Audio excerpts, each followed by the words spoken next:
Thank you very much, Maya, and welcome everybody to this conversation. It's entitled From London to the West Bank, Conversation with a Jew who served in the IDF. So Joel, or Jojo, as I know you, and I think many people on this webinar know you. Very exciting to be talking to you this evening. I think you're in Jerusalem this evening. Murphy is in Jaffa. So Jojo, tell us a few things about your sort of upbringing, where you grew up, where you went to school, youth movements, and what made you go on Aliyah and join the IDF. Well, good evening, everyone, and thank you very much for having me. I want to thank Yahad for the organization and also to Murphy for joining me this evening. I grew up in London. I was my father is a rabbi, and so we were always very much involved in community life. So we were in Edgware, and then in St. John's Wood, and then Finchley. It was 2 years in Israel, somewhere in the middle there, which was good because I learned Hebrew. I think we had quite a normal Jewish religious home in Northwest London. My entire extended family lived in Israel and still do. So we always had that connection to Israel, and it was very deeply ingrained. But I think that my political connection to Israel came more from the institutions that I was part of. So I was very much involved in Noam and then Bnei Akiva, and I went to JFS. And I think really in JFS, that's where I got the bulk of my Israel education, which wasn't only formal education, it was around us all the time. It was part of our calendar, and there were lots of extracurricular activities which were about not just kind of having an emotional connection to Israel, but also about learning to defend Israel. And that was something that was very, very, very much part of the Israel education that I got. We were taught to defend Israel. We as diaspora Jews had a job to defend Israel no matter what and at all times. And that was something that I really took with me, and it's with me today. I'll give you an example. I wrote recently about my participation in the ambassador program in year 13. And that was a program in JFS that was, it wasn't part of the curriculum, but it was very much encouraged, where we basically learned to defend Israel, and it was supposed to prepare us for defending Israel on campus. So I was very enthusiastic about all these things, and I went to all the protests, and I wrote to MPs and to newspapers, and I was always there I felt that I was on the front line in terms of defending Israel. And maybe I took it too far, because in the end they didn't get me as a defender of Israel on campus, because I decided that I wanted to make Aliyah when I was 18. I always felt that Israel was home. And I think I got the feeling that I could, I could be of good service to Israel and to Israeli society. I wasn't necessarily very militaristic. I didn't see myself as being, the kind of person who joins the army from abroad in order to hold a gun and to dress up in uniform. But it was more that I wanted a key into Israel, like a ticket into Israeli society. And I understood that because almost everyone here does military service, that was going to be my ticket to be a part of Israeli society. And I thought about it very hard, and I decided that that's what I wanted to do immediately after the year in yeshiva, which I spent immediately after I finished at JFS. Okay, though, interesting journey to Israel.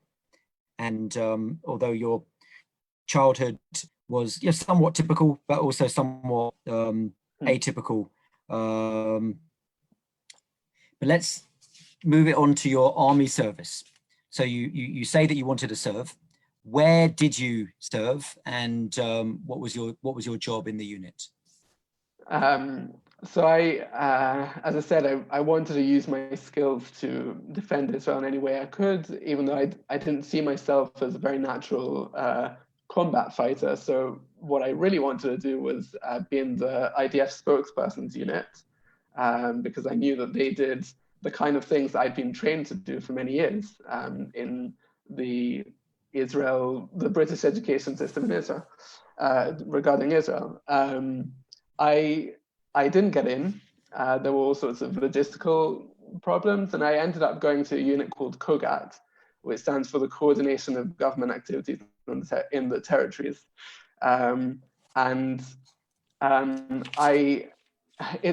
It's quite it's a very important concept to understand what COGAT does. It's actually a very large unit. It operates mainly in the West Bank, but also on the border of Gaza, where I served for my first year of service. But most of the work is in the West Bank, and that branch of the unit is called the Civil Administration.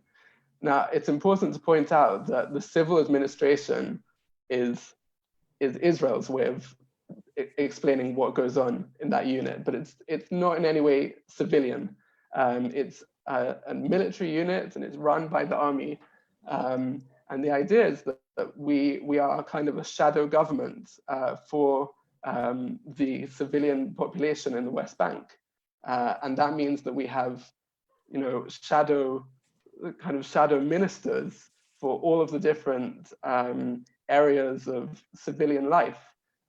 Us being the sovereign, we actually were the ones who made the decisions about infrastructure and about building permits and about movement permits and agriculture, and every area of life was entirely under the control of the Israeli military through our unit. I served as an officer in the Jenin district. They call it the District Coordination and Liaison Office. And this is, again, language that the Israeli army likes to use about coordination and liaison. And that kind of gives a sense that it's all very symmetrical, and we kind of coordinate with the Palestinian Authority. But at the end of the day, we're the ones who make all of the big decisions. And the Palestinian Authority does what we say. So it's much more about control and surveillance. And maybe it will become clear through my role, which was I was a civil coordination officer, which meant that I was kind of in charge of the movements of all of the Palestinian residents in the area of Jenin, people who wanted to cross the Green Line into Israel had to get permits through me. And that included for all sorts of purposes, not just working permits, but being able to visit family, being able to go for a trip, being able to go to the beach, being able to get medical treatment, which wasn't available in the occupied territories. All of those required permits, which I was in charge of giving me and my soldiers. That was one part of my job. And the second part of my job was basically we ran what was called the window, a chalon, and that was where Palestinians from the area could come to.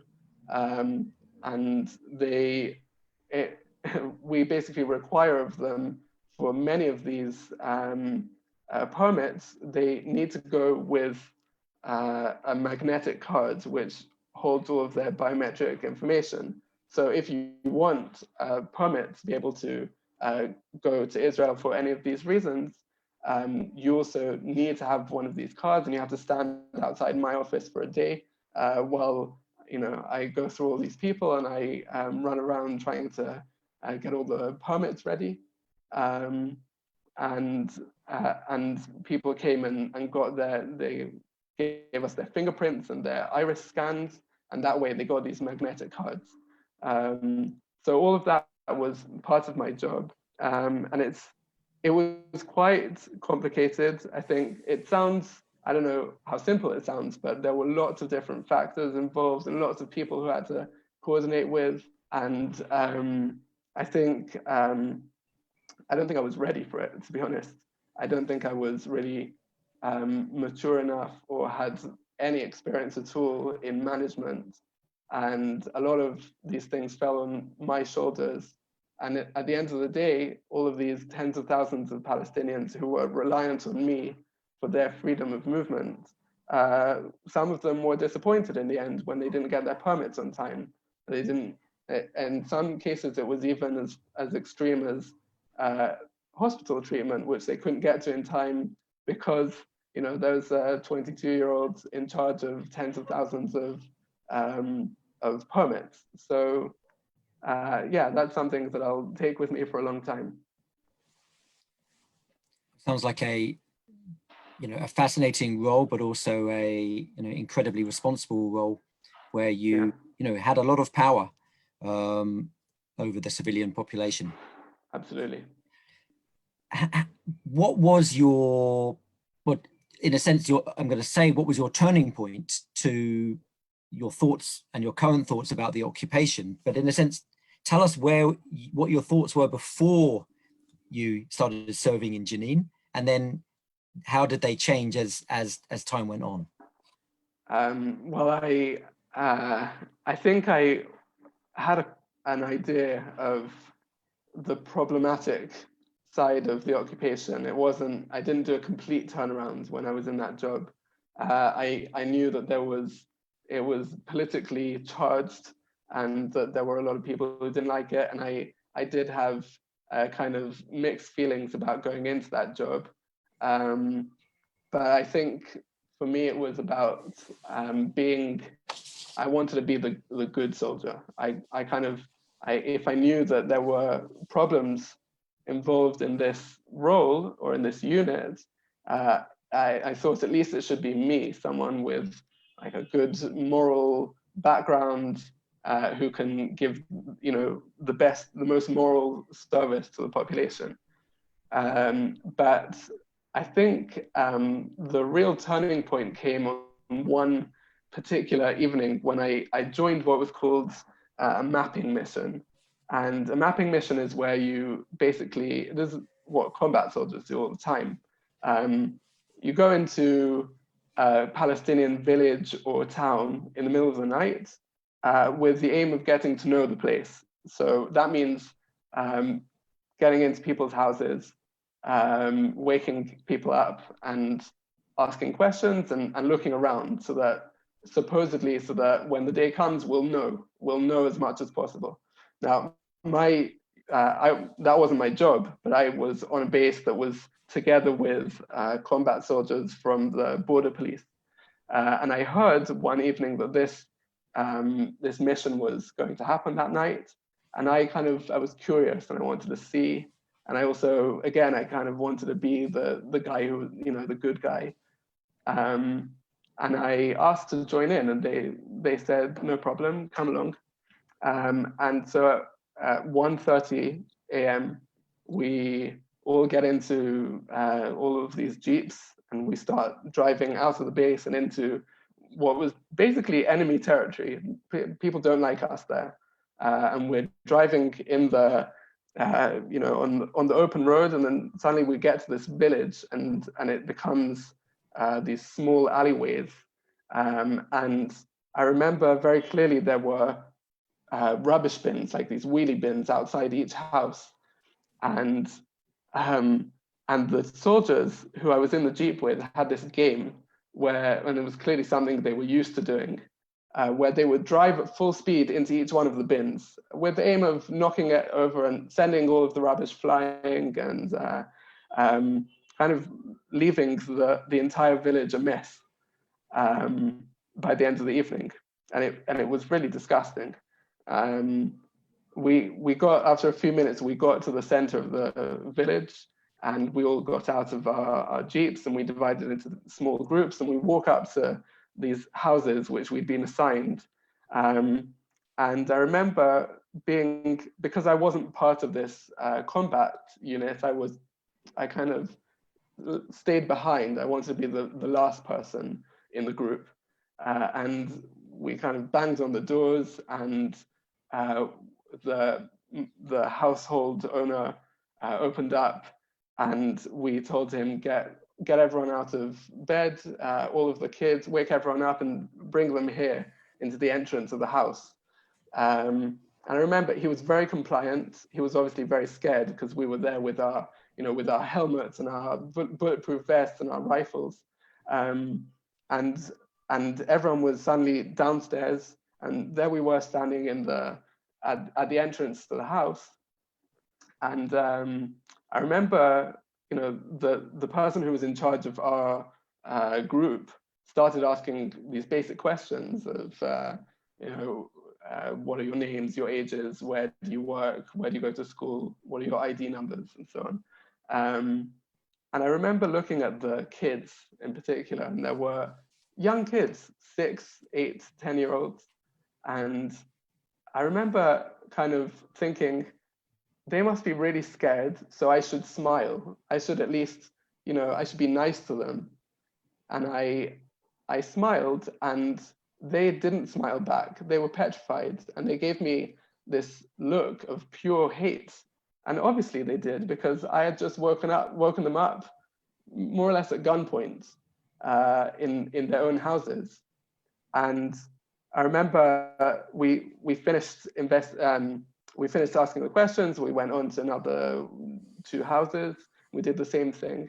And then on our way back to the base, I remember there were some Palestinians who climbed on the roofs in the village and started throwing paint bombs at us.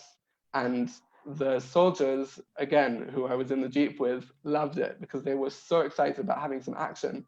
And they pointed it was the driver pointed his rifle out the window, and he obviously had these these rubber-tipped bullets, and he kind of sprayed his rubber-tipped bullets at the general direction of the roof as we were driving by, and they were so happy and so excited to have this encounter.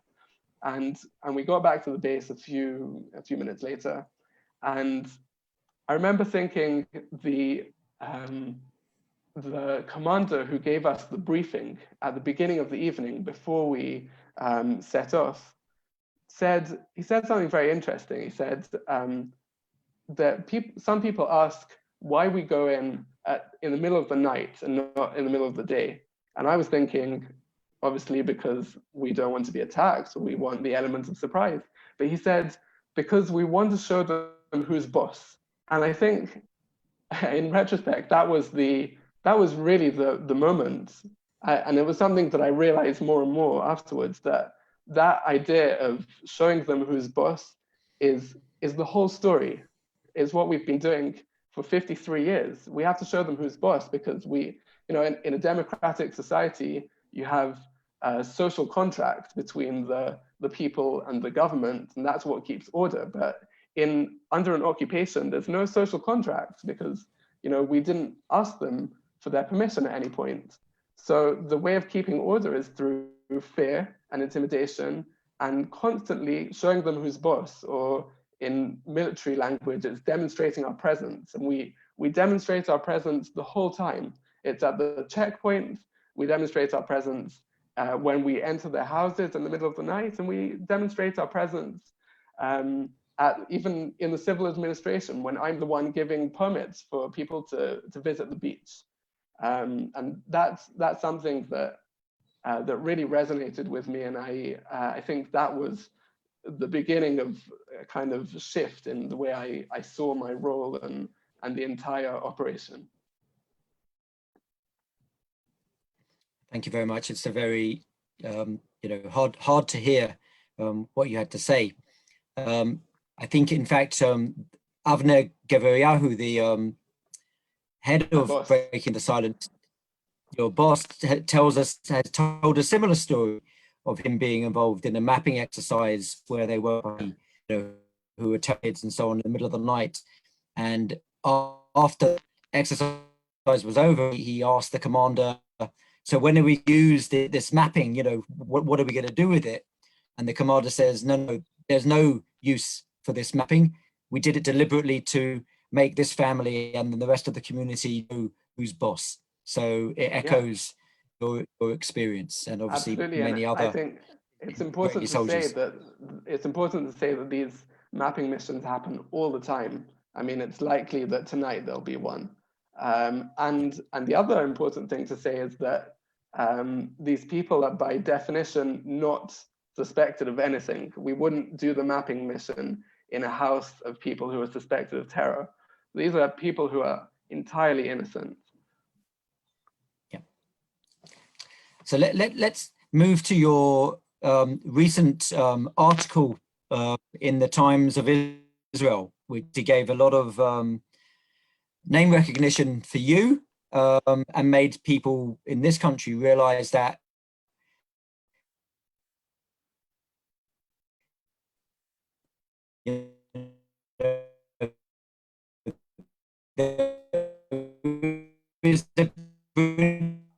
someone who served in the IDF, but there's also now article you speak out against the occupation.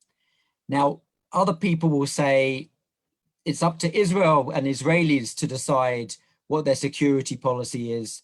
No one outside of the country should interfere with that. Why are you going against that kind of orthodoxy? Okay, well, I actually missed the middle of that question because you were a bit cut off, but I got the gist. So it's okay. So I'd say to that, first of all, if we were talking about Ethiopian Israelis who are mistreated by the Israeli police and by the justice system and all sorts of problems like that, then I'd agree that this is an internal matter and it's up to Israelis to determine. But the thing is that the Palestinians in the occupied territories are not Israelis. They're not part of our own society. They don't get to choose who leads us. And then, so by definition, the moment we cross the green line, and that's what I was sent to do as a soldier, we're outside of Israel.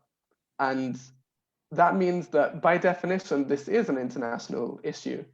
As I wrote in my article, I grew up in the diaspora and I was taught from a very young age that it was my job to defend Israel.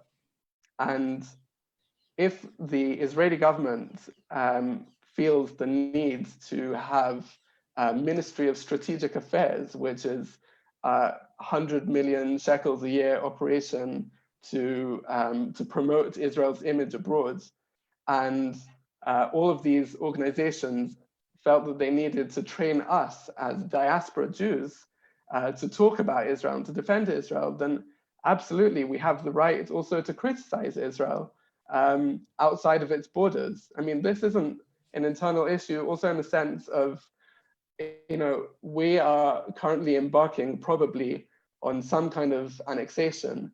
And this isn't just a coincidence that it's happening now. It's happening because the president of the USA is the one dictating the political agenda. So yeah, this is something that's definitely taking place abroad as well as in Israel, and it always has. I mean, Herzl went around the world to get a charter for the Jewish homeland. It's never been an internal discussion, and I welcome that because I think it's really important that Jews feel that they have a role in Israel's future, and that's definitely one of the messages that I got as a child and as I was growing up. That Israel's fate is our fate, and if Israel's fate is our fate as diaspora Jews, then we definitely have the right and the ability and I'd say the responsibility to also point out Israel's criticisms. I don't think that this is in any way something that should be limited to Israel's borders. Thank you for that answer. Jojo, I'm going to have one more question for you to consider, and then we'll start taking questions from everyone out there on the webinar. I already know we've got one great question coming in, and if other people have got questions, use the Q&A box at the bottom of your screen. We'd like to hear as many questions as possible.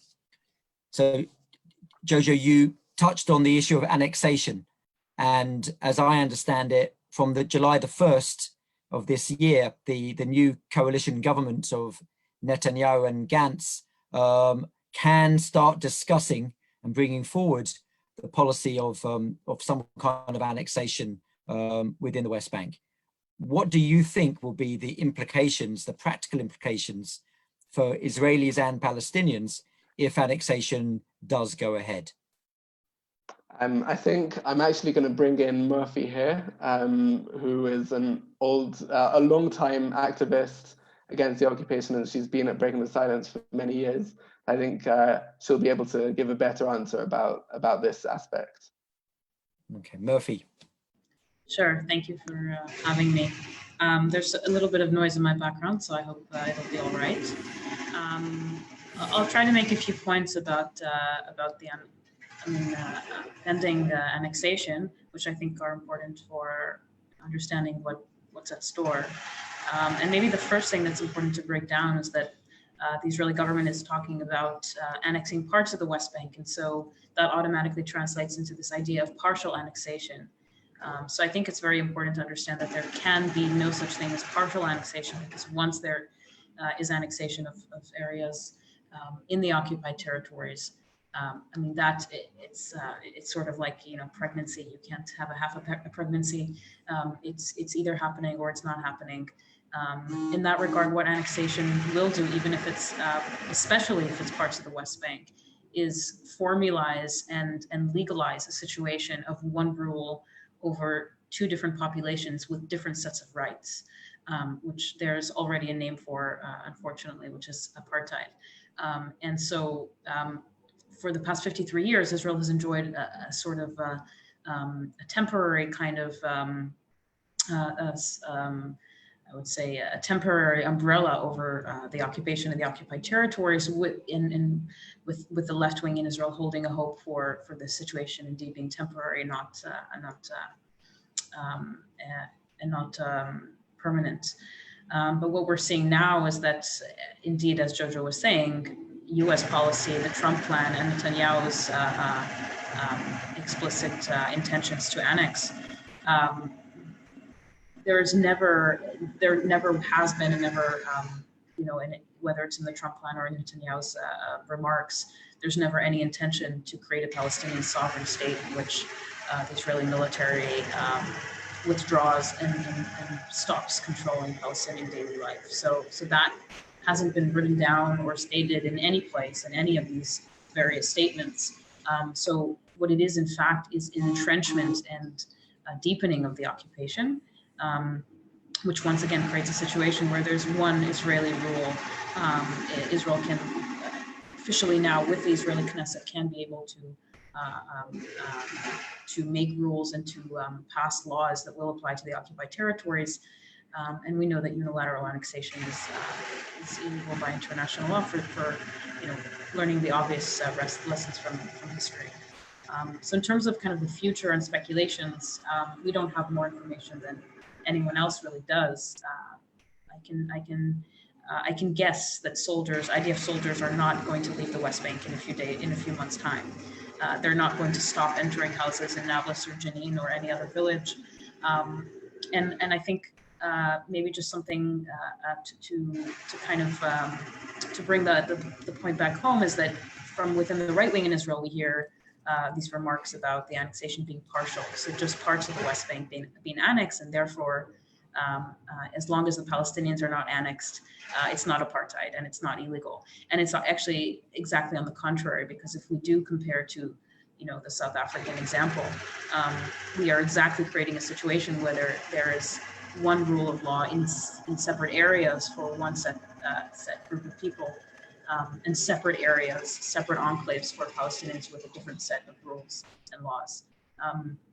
So it's, I think we must object annexation first and foremost because of the moral crisis that it brings with it, formalizing and giving a kosher stamp to 53 years of military occupation. And maybe just another thing to add, and there's quite some, there's a few really thoughtful articles that have been published quite recently that we can reference to. Specifically just today, Yehuda Shaul, the founder of Breaking the Sun, has published an article in Haaretz explaining this, what the annexation may allow, and that's kind of where we see things going, is that there will be legislation regarding to various methods of land grabs that have been used inside Israel proper, vis-a-vis the Palestinian citizens of Israel, will be transferred into parts of the West Bank, similar to what has happened in East Jerusalem after the unilateral annexation in 1967. So there are legal and moral issues at hand, and I think that's the first and foremost reason that we are objecting annexation. Thank you very much, Murphy. Jojo, do you want to add anything to that? Cool. No. Okay. So just a reminder for people to send questions through the Q&A, and we'll try and get to as many of those as possible. The first question is an interesting one from Maggie. Thank you, Maggie. And your question is as follows.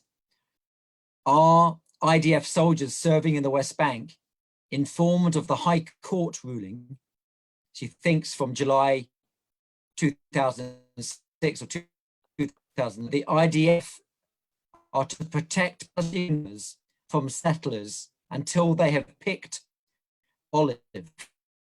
Thrilled when this ruling was passed and got copies of it in Hebrew, English, and Arabic, but she could never persuade a soldier to even look at it.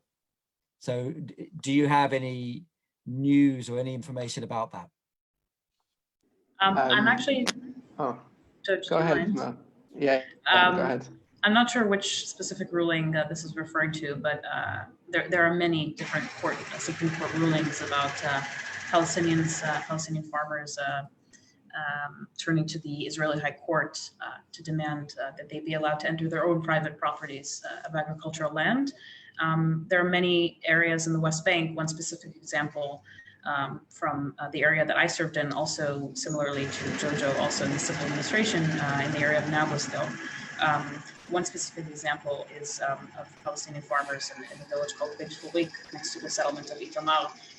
There's a very well-known Supreme Court case dealing with their access to their own private land, and basically forcing or demanding that the Israeli military protect these farmers in light of settler violence aimed towards them. And so by protocol, the army must allow and protect these Palestinian farmers, but every year around olive harvest season, it's really kind of a Wild West situation where some days the army will show up and escort these farmers, some days the settlers will attack, and then the farmers will be sent home in order to not create conflict. And of course, those who lose are the Palestinian farmers. So that's just one example in which there's actually a violation of Israel's own Supreme Court ruling by the Israeli military. So there are many, unfortunately, of these examples, and we see that especially in the areas that Breaking the Silence is active in, where we guide tours in the South Hebron Hills and in Hebron, the city itself, in which even our own Supreme Court rulings are often or many times not respected because security and the military's demands or the military's actions to kind of agree to the settlers' demands in various ways is what prevails. Yeah, and I'll just add to that I did officers training course, which is 8 months long, and it's something that there's like a general part to it which all IDF officers go through, and then a part that's specific to my unit, and my unit deals specifically with the West Bank. And none of that was ever mentioned. I mean, it's really unbelievable if you think about it. But no, that wasn't the point, because it was always the understanding and what was told to us that our job is to protect Israelis. That leads quite nicely into the next question, which is from an anonymous attendee. And the question is, what would be your suggestion to replace the civil administration, the Kogat, given that the Israeli government regards the West Bank as a security risk for Israelis living in and around it?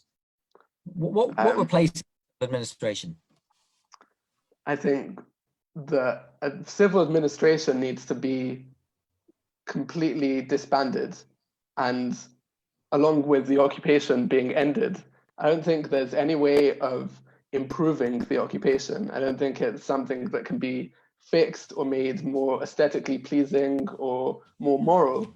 There's no such thing as an enlightened occupation. The moment you control a civilian population of millions of people with military force, it's going to be immoral, and everything about that, every part of that, is going to be immoral. So yeah, I don't think there's a good way of replacing the civil administration and staying in the West Bank.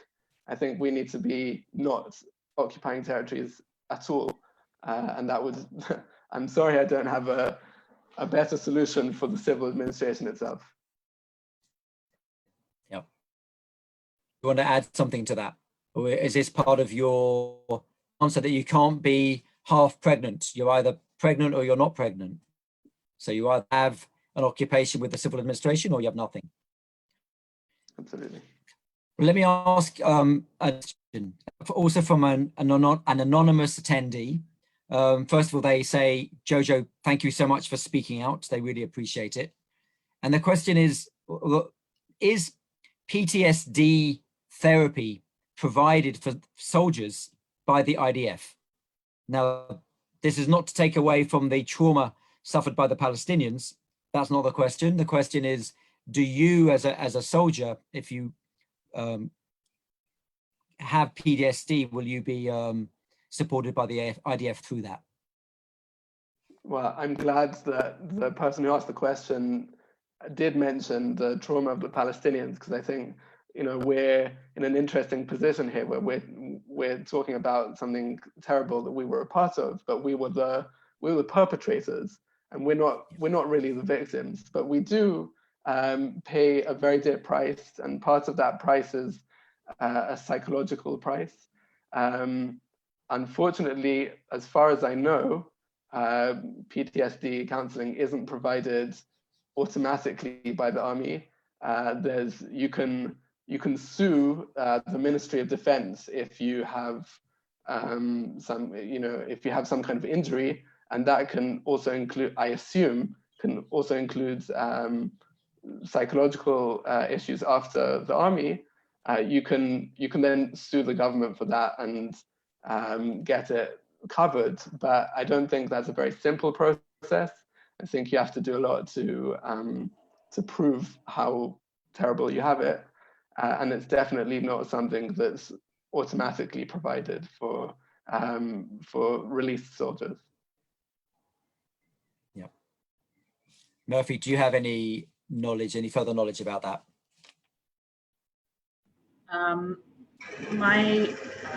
Once again, sorry if there's some noise outside. If a soldier needs psychological, wants to meet a psychologist during their military service, there are military psychologists. And so what that usually means is that these are not kind of objective professional roles. And from my personal experience and experiences of some friends who tried to get that same assistance, basically the bottom line is you're in the army, there's not much to do, we can't help you out with your moral doubts and trauma, and the military needs you. which is a response that I got and many other friends did. So it's a very problematic situation because the people who are supposed to provide mental health care are first and foremost committed to the IDF's manpower kind of interests. But as Jojo said, it's more of an issue, I think, that is relevant after military service. And I think it's a little bit improving after the 2014 Gaza war. You know that soldiers who participated in that military operation did receive more acknowledgement, but it's still a battle that those individuals have to fight. Okay, thank you very much for that. The next question is from Susan. Thank you, Susan. And it's as follows. I always understood that there was a concept of Degel Shachor, black flag, in the Israeli army, and that if a soldier was asked to carry out he or she regarded as an immoral order, they could raise the black flag, the Degel Shachor, and the matter would be discussed. Does this concept still exist, and is it ever used? I think that's a very good question. It's something that the army mentions in basic training, for sure. It's every soldier goes through some kind of lesson about what's called pkuda bilti chukit ba'alil, like a completely immoral order, which you're supposed to refuse. Having said that, I think the only example of that is the massacre of a Palestinian village in 1956, which is, in other words, that's the example that they give you when training you. So they definitely don't talk about things that are going on today, and the kind of things that what maybe me and Murphy think and other people who are against the occupation think it has a black flag over it, which are completely immoral, is not the way the army sees it. And I think people who have refused service or refused orders or who have said that they have a problem with the occupation definitely aren't treated with oh, let's talk about it. People like us are considered traitors, and you pay a very, very heavy price for not being a part of that. Murphy, maybe you have something to add to that. I agree. I think I'll just add from within the military system. I mean, soldiers who refused, for example, to serve during the Second Intifada, or pilots who refused to participate in various actions, bombings of the Gaza Strip. Their refusal was not recognized on those moral grounds. I mean, they all paid the price of sitting in military jail, or being, in one way or another, being released from their jobs. But there wasn't an official acknowledgement of, them being on the side of the moral ground. Yeah, I think the issue that we have, with the occupation is that for the most part, one could argue that on a day-to-day level, there aren't many black flags. There are just simply immoral actions all the time, but the army will say that they're bearable in that sense. So it's not that, every other day soldiers are receiving orders to shoot at unarmed civilians, but there's constantly an indoctrination that all of the Palestinian population, no matter who they are and what age they are a potential threat.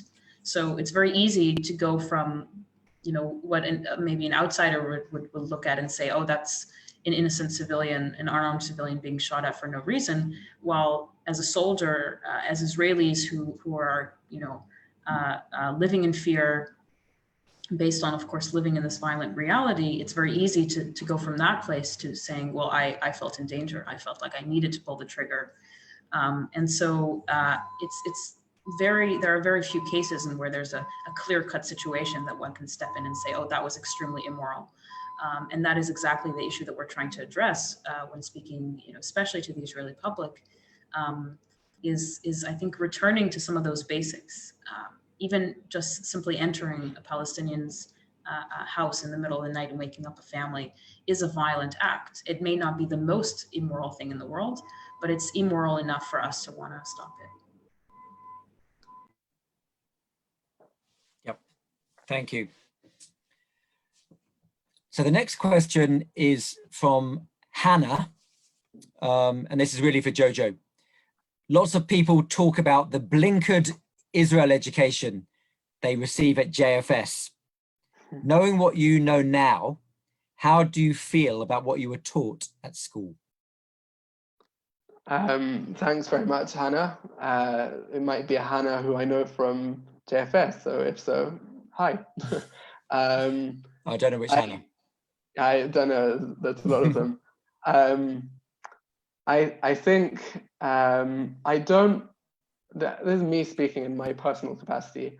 I don't think we should cut off Israel education completely. I don't think, I'm not trying to say here that British Jews shouldn't have a connection to Israel, and that includes in the education system. I think there should be a connection, but I think it needs to be honest, and honesty means also talking about the occupation, which is a huge, huge aspect of Israeli society. It's something that in Israel we hardly ever talk about either, but that doesn't mean that it's not one of the biggest things that surrounds us here in Israel. And if you want people to have an education and a connection to Israel abroad, then you need to show them the full picture. Because if you don't show them the full picture, people are going to be very disappointed afterwards. I think there should be more discussion about the Green Line, which was a term that was barely mentioned. I don't know at what age I learned it, but it definitely wasn't something that was like very inherent in my education. I think we need to talk about the Palestinians. I mean, like, just to demonstrate how the opposite, what I had was, I remember during that ambassador program, which I took part in, one of the rounds was that we had to talk about, we had to answer specific arguments. And I remember putting together a speech of 5 minutes with material that they gave me, trying to argue that there's no such thing as Palestine and there's no such thing as Palestinians. And that's something I was being taught at school. And I think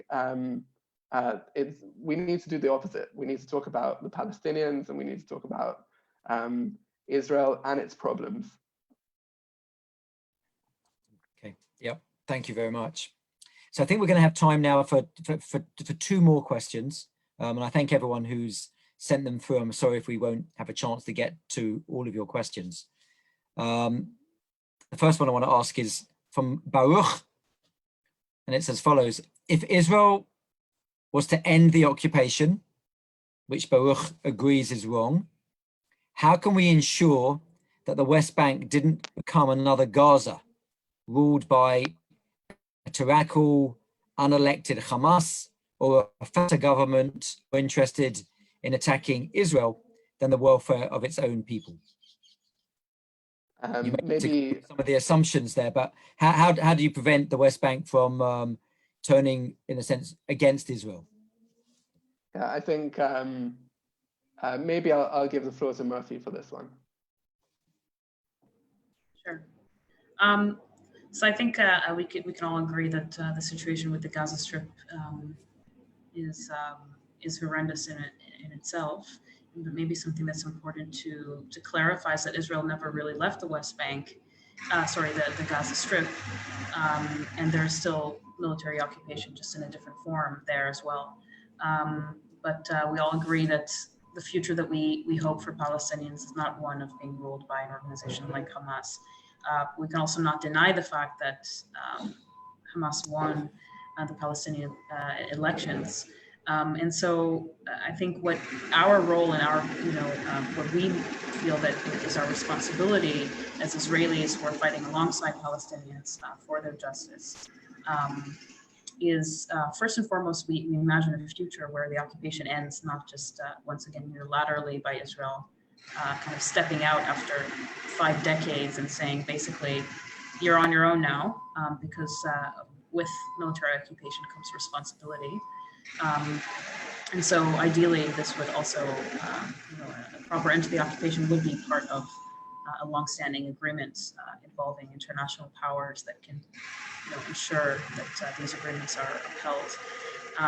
So it's definitely not a situation that Gaza is not an example of what the occupation looks like when it ends, first and foremost because it hasn't really ended on Israel's part, even though the methods of control are different, and also because it was unilateral and therefore really leaving the Palestinian population dependent on the most powerful organizations at the time.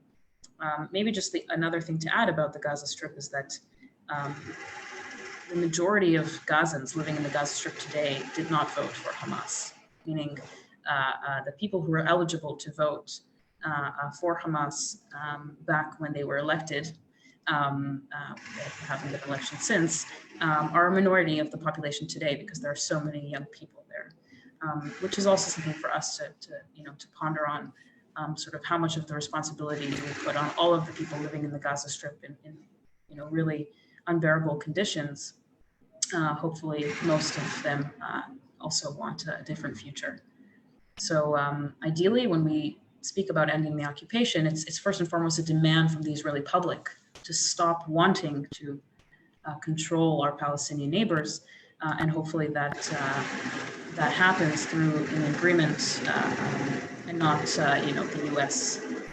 Negotiating with Israel. I'll add to that just something short, that there's this idea that the occupation that we're doing is entirely for security purposes, and I don't think that's right. There are all sorts of interests going on behind the scenes. There are people who have a very specific idea of what the map of the land of Israel should look like. And I think it's also important to say that night when I was on that mapping mission and I saw the look in the faces of the children in their home, which I had just entered, I definitely didn't think that these young people were going to be Zionists in the future. I didn't think we were educating them to love Israel. If anything, I think we were creating a potential security threat. And for 53 years now, we've been teaching Palestinian children to hate Israel. And I think that it's really important that we take that into consideration when talking about security.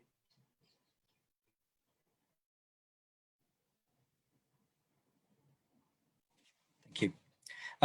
I just want to say how delighted I am that over 80 people have been joining this Zoom conversation, which is an incredibly impressive number, and as well as many dozens on Facebook Live. So it just shows you how many people in the UK care about these issues, and I want to thank everyone for listening tonight.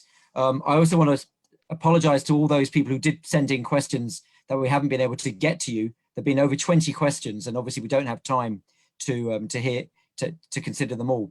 What we're going to do for the last question is actually merge two questions, both from people called Ruth. So thank you all the Ruths out there, as well as the Hannahs and so on. And the question, which is a kind of a combination question, is how are you treated in society now for speaking out? You say it's very heavy for you to be viewed as a traitor. But alongside that, and we can hear it in your voices, both of you, how do you stay optimistic and positive? So thank you for caring, first of all. Yeah, we're not loved in Israel, I think it's fair to say.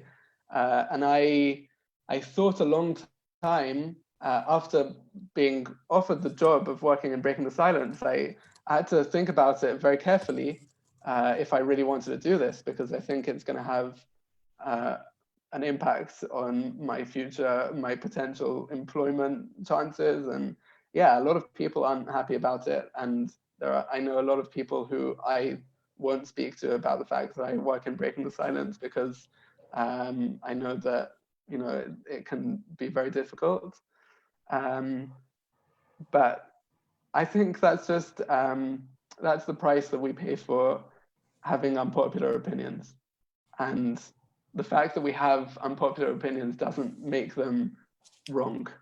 And we have to remember that, you know, we were brought up on values, and we, especially, I come from a religious family, and I take the Torah values to be very much a part of my identity, and also my commitment to Israel's future and prosperity. And all of those things point me to wanting to end the occupation, even if that means that I need to pay a personal price for that. And I think optimism, it's difficult to talk about optimism when we have annexation on the cards, and so much of what we do is bashed by Israeli society and by others. But I wouldn't do what I do if I didn't think there was a chance that we'll get through to people. And it's really important that we do get through to people, and the fact that we have so many people here tonight is a testament to how many people are interested. And the fact that my Times of Israel article was shared so many times is testament to the fact that people do want to hear other voices and to see change. And slowly but surely, I think we'll get there in the end. Thank you. Murphy, would you like to have the final word? Thank you. Despite the noise, I will second Jojo, and I think that we, I mean, not every day, you know, that we wake up in the morning and we ask ourselves why we're doing this. There is sort of, I think, just sort of the flow of this work and being committed to it and knowing the people.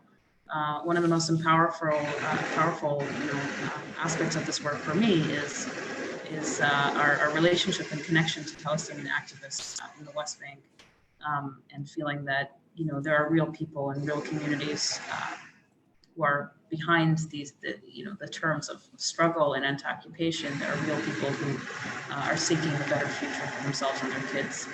And I'll second Jojo, and something that I try to think about in times where I need that encouragement. It's a quote from Micah in the Bible. Ma Hashem dorosh mincha, which translates, I guess, roughly as, and what does the Lord require of you? Only to justice and to love goodness. And I think it's the bare minimum that we can do in response or in order to fix the brokenness that we were a part of, which was the occupation. So I really think that the price we pay obviously sometimes has its peaks, but it's the little that we can do to bring justice and goodness to this land. Okay. Thank you very much to both of you, to Murphy and to Joel, for sharing your thoughts and your, you know, often painful experiences with us this evening. I think it's been a fascinating conversation. We've heard some real special insights into, you know, what it means to be the occupier, and we've heard your clarion call for us to bring the occupation to an end, and for us as diaspora do what we can to bring it to an end.